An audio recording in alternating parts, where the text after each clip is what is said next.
Well, it all started in Moscow with Larry and Tomiko and myself and Dr. Bill Selig and all the staff that created this miracle of the March on Moscow, when True Father was able to march into the Kremlin with 40 world leaders from countries around the world. And this was the miracle that we produced with AULA, with the Summit Council for World Peace, and the World Media Association. And more than, I think 600 or more journalists landed in Moscow for this incredible conference. What do you expect from this conference?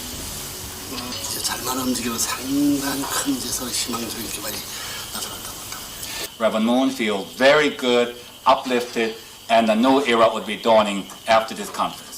그 미디어 대한대 연설을 순전히 하나의 얘기했던 그런 의미에서 얘기합니다. Reverend Moon feels the Soviet Union is now undergoing a new thinking era. That new thinking must be crystallized in new value system. You cannot remain in vacuum. You have to fill with the correct value system. Reverend Moon strongly feels that value system is a God-centered value system. That is the reason Reverend Moon, in this particular opening address, even though not directly connected to media and the communication, he emphasized God-centered value system under which Soviet Union, government down, all the people will adhere, then this country will prosper great deal upon that new thinking. And particularly, this is the only way that can prevent the degradation of the second generation or young people, because we have to guide young people in a proper direction, and this new value system alone can give them a purpose of life. By doing so, we can lead the second generation of Russian youth. So this success, True Father wanted to expand to China and to North Korea. So he asked me, since I used to do a lot of traveling during the mission for True Parents, True Father asked me that if there was an embassy on any country I visit, an embassy of the DPRK, to please visit them and tell them that the Unification Church and Reverend and Mrs. Moon are no longer in a state of war with you. They want to help to heal the relationships for the sake of Korean unification. And True Father asked me to write a letter to Kim Il-sung, and I wrote that letter, and it's on file. We can send it to you. That letter got to Kim Il-sung, and so I visit many embassies, and in China, when they learned that I was a member of the Unification Church and representing Father Moon, I was basically escorted out of the meeting, and they stopped the meeting. And it was because they were spooked. Anything that had to do with the church was very, very scary for lower ranks of the leadership in diplomacy and also in the political or the Korean DPRK Communist Party. Workers' Party is called. So they were very scared. So True Father asked me to do that and to request a visa for me to go there. And I attempt to do this with the UN Embassy of North Korea, and I attempt with several embassies with no result. And finally, I was talking to President Carazo from Costa Rica, who was the chairman of the Summit Council for World Peace. And I complained to him the problems I had in conveying these messages from True Parents to the North Korean leadership. And in the letter, I stated that the movement was no longer in a dialectical relationship with them, that we really wanted to help them to join the community of nations, reconcile with the Sound, and bring Korean unification. But there was many blocks in different levels. So Dr. Carazo says, "Don't worry, I can get you a visa." And you cannot believe, and the audience of this episode are not going to believe what I'm going to say, that the way for True Parents to go to North Korea in this initial stage, in this genesis, was Castro from Cuba. Dr. Carazo had performed some very good deeds for Castro and for Cuba, So Castro told him, don't worry, I get you a visa for you and Mr. Betancourt. So they sent a message directly to Kim Jong-il and Kim Il-sung that we needed to go in, and this was in the interest of North Korea and in the interest of Korean unification. And sure enough, within a week, we had a visa in the embassy of Nicaragua that at that time was in the hands of the Sandinistas. And we went there for the visa, Dr. Carazo and I, and that was the beginning of that relationship. Now the question is, what did we want to accomplish? We were acting in a very practical way. True Father was aware that the dialogue between the U.S. and North Korea was meaningless because it was at a very low level. So True Father instructed us, me and Dr. Carazo, to try to bring the North Koreans and the Americans to a higher level of discussions, higher level of meetings, so they could deal with their interests on both sides. And there was it was already the problem with the nuclear weapons program, that it was also already in the genesis. They had no nuclear weapons yet, because we're talking about 1990. So we went there, and what we did was we organized an international, made by the Summit Council, an international committee for Korean reunification. And we did this in consultation with Pyongyang, with the leadership there, with President Kim Il-sung and Kim Jong-il. And they were very surprised that for the first time, they told us that for the first time, they found people who wanted to formulate things in consultation with them, because many people were creating formulas and creating all kinds of projects without talking to them. And we told them that this was part of Reverend Moon's strategy, that we have to discuss with them. So we had a conference in Washington with several former heads of state, and the chairman of that conference was Admiral Crowe, who became the U.S. ambassador to the Court of St. James in the UK, in the United Kingdom. And he had great credibility with Clinton. And that was the beginning of this kind of dialogue, elevating the dialogue at the State Department and also with the Foreign Ministry in Pyongyang, between the two countries. And this was extremely positive. Of course, the South Koreans did not like this, because they, in high-level politics in South Korea, any gain of anybody that is not the power, the ones in power there, they consider it a zero-sum game. In other words, the gains of Reverend Moon, they never saw that as contributing to the South Korean interest, but they opposed that. But anyway, we continue, and this war continued until December. This was in 1991 that I visited for the first time the country, and I kept visiting, and 5 times I met with Kim Il-sung, and Dr. Carazo also visit with me, and I was exposed to severe mistreatment by them, because I was a Colombian and also an American. So I had the black label, the bad history from both sides. Colombia fought in the Korean War, and they had these grievances against Colombia, and in addition, they have these enormous grievances against America, and grievances against Reverend Moon and the Unification Church. So this was a very complicated diplomacy, very complicated mission. But thanks to Dr. Carazo and thanks to True Parents' direction, that told me that you have to give them the dignity and the respect that you may think they don't deserve. If you do that, you will gain their trust. You have to respect them. You have to honor them. And that's what I did. So I did not engage in debates with them who's right and who's wrong. I just listened for 3 days of insults against me and against True Parents, against my movement, against everything.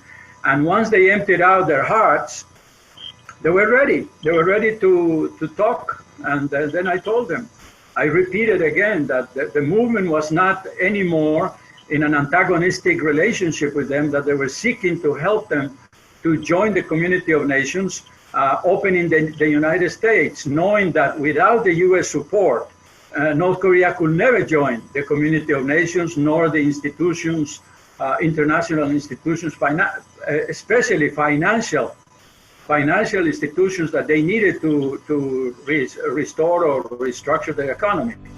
So in 1991, in December, true parents were able to come to North Korea with a permission and invitation directly by Kim Il-sung. This upset enormously South Korea because it was done in secret. True parents knew that if South Korea knew this, or anybody else, even the US knew this, that they will block it somehow. But they were there with 8 people. 해동포원의 윤기복 도시입니다. 환영합니다. 반갑습니다. 종문 김다른 환영합니다. 진심으로 환영합니다. 해동포원 선생님, 박보희 도시입니다. 이렇게 참 뵙게 돼서 영광입니다. 예, 아주 참 잘 되는 날 감사합니다. 예.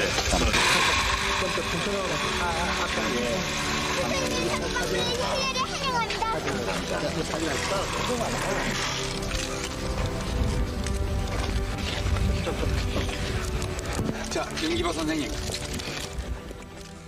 So basically, true parents were able to embrace Kim Il-sung and Kim Il-sung's wife because she showed up for the meetings, also because his true father went with true mother, something unusual among Korean politicians or Korean politics.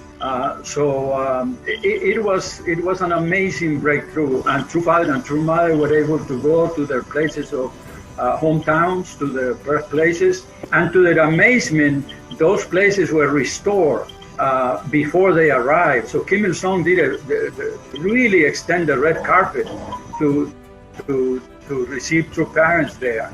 Father was born in this room, right here, 1920, born right here. I was sitting where exactly that baby was born. Father sitting, mother sitting, and we had a prayer. The 2 onlookers, 2 pictures. One is Kim Il-sung, the other is Kim Jong-il, looking down our prayer. Actually, they said, in the end of the prayer, they said all, Amen.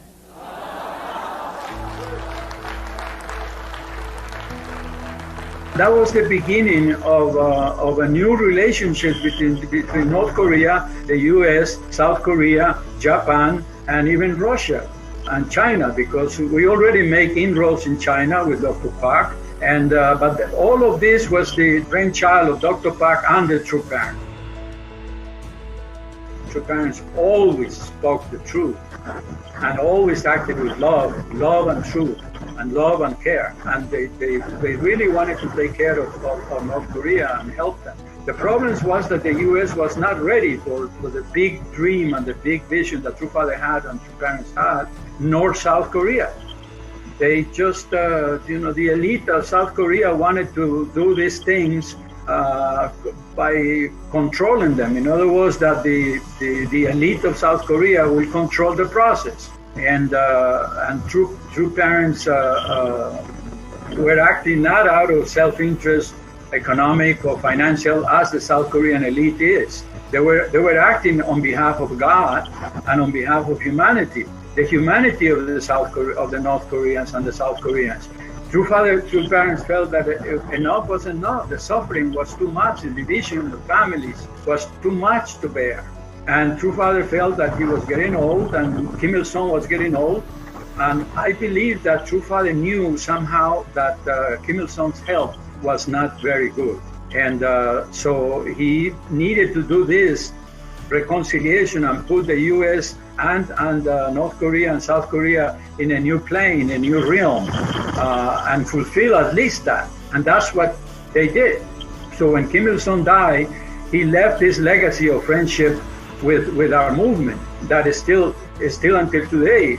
Kim Jong-un just invited True Mother, I think a year ago, to visit North Korea, and when the conditions are right, I think she's going to go representing the legacy of True Father and the entire unification movement, because Korea is connected with humanity providentially. So this was the motivation. We were never motivated by material things or political things, but the politics were there, both in the U.S., in Japan, and South Korea, and they did whatever they could to interfere and twist things. But what they could never destroy was the goodwill that was built between our true parents and the regime. And if we get the help from South Korea and we get the help from the U.S., we could help to solve. True mother could help to solve the problems. What they need is a mother's love. And true mother is ready to give the love that she is extending to humanity, to extend this love to North Korea. But also she is aware of the difficulties that are presented by other people who have other interests, and they are very powerful in South Korea and in the U.S.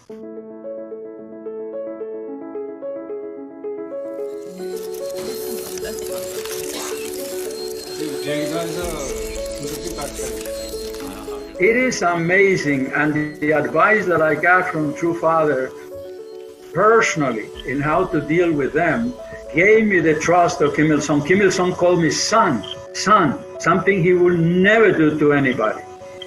So, I mean, I felt, and Dr. Park felt, that we were in safe waters to push for the resolution of the division of the Korean Peninsula. We were calling for a peace treaty between the U.S. and North Korea, and with the participation of South Korea and China and even Russia, to have a peace treaty to replace the armistice, because the armistice is basically is what it is. It's just to stop the fight, but it's not a peace. So what we needed was a peace treaty between the U.S. and the warring powers, the people who fought the war. We could never achieve, and until today that has not been achieved. And I tell you, it's not because of North Koreans don't want to do that.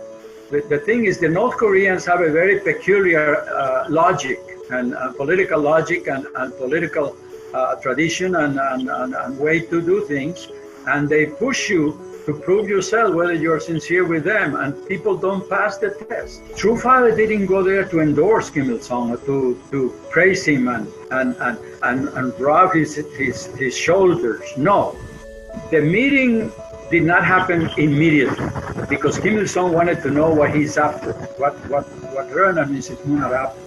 So they drilled both of them.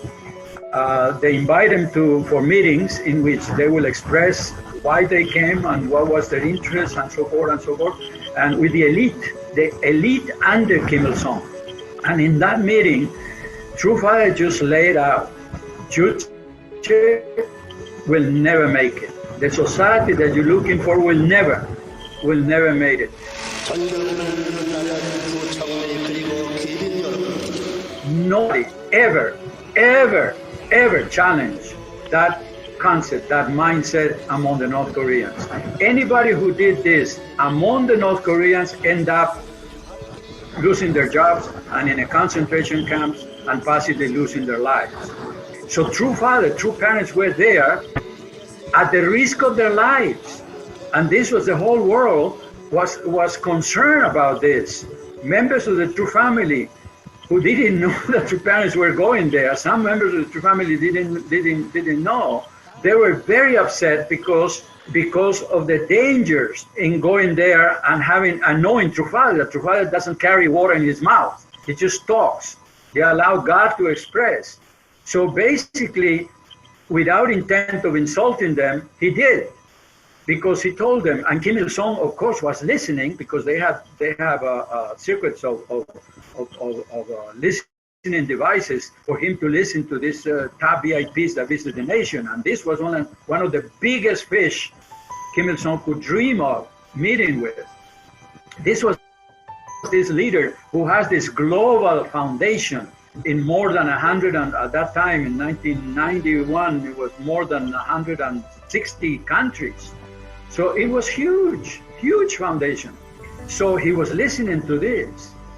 So when True Father actually met with Kim Il-sung, he had already made the conditions of what True Father called the providence to start, in which he would slap. True Father used to say that he had to slap Satan in the face in order to, challenge for the resolution to actually take place. Because the resolutions that True Father and True Parents are looking for is not a resolution of cosmetics, hiding your true intentions or your true beliefs. No, True Father expressed his idea that without God, without Godism, without unificationism, without these ideas that were revealed by heaven in North Korea will never be what they wanted to be. So when Kim Il-sung met with True Father, he already knew that this guy was not an easy pickle to chew from. He was not an easy bone. But it was love at first sight, because for the first time Kim Il-sung met his counterpart on the side of God. And they had such a wonderful discussions. And True Father was able to tell him, look, we have to forget about ideologies. We have to forget about all these things and focus on the blood of the Korean people and the future of the Korean people. So Kim Il-sung knew that this man, who was an adversary in terms of ideology, in terms of belief systems and faith, was not harmful to the regime or harmful to him or to his family. And Kim Jong-il thought the same, that despite the rhetoric, what they consider rhetoric against the regime, we meant well for them, and that we really meant to do whatever we could to help them with the relationship with the U.S., which we did. There's one picture represented all. One picture tells all the story. This man trying to kill father at least 3 known times. One time his government tortured in Pyongyang father to death. The members like Reverend Kim On-pil picked up the body of the father for the funeral. Miraculously father survived. This man trying to kill father in Hungnam prison was living in the literal killing chamber, slow killing chamber. No prisoners escaped that particular place more than 6 months. There, father survived 2 years and 8 months. Only by the grace of God, by the forces of General Douglas MacArthur, of UN forces, father is given the liberation. And third time, this man in 1987 sent out about 2 squads of Red Army, headed by a Japanese man named Kikumura, sent an incredible explosive to blow up father's morning garden in Boston. And that was nick of time discovered and captured by FBI. However, what father said, forgive, love, unite. I have absolutely amazed how the true love works. Father, really, I forgive you. I love you as my brother, and I unite with you. The greatest victory is the victory of heart. What True Father preached throughout his life, to be able to forgive Kim Il-sung, to be able to redeem this man and the regime, is huge. That's big. That is a huge victory for heaven that he took with him. Nobody can take it away. And Dr. Park and I were honored, more than honored. Dr. Park, Mrs. Park, who were there with True Parents, and Peter Kim, and the brother of Mrs. Park, he brought this victory. This is a great victory, the victory of heart, because he didn't go there by political means. He didn't win them by money, by none of those things. He won them by heart. And whatever aid he provided for them, because there was food and things provided for them. When they had a famine, I am the one. I was the first to blow the whistle of the famine in North Korea. I went to talk to people at the UN. I talked to people in Strasbourg, in Europe, that the necessity to feed 23 million North Koreans, we could not allow food to become a weapon of politics or international discord. And food was provided, and True Father provided money for that, and Japan provided money for that, and the Summit Council delivered the money to the UN food program for North Korea. And this is thanks to Japan, who was very supportive of our activities in North Korea, the rapprochement and the peace activities with North Korea.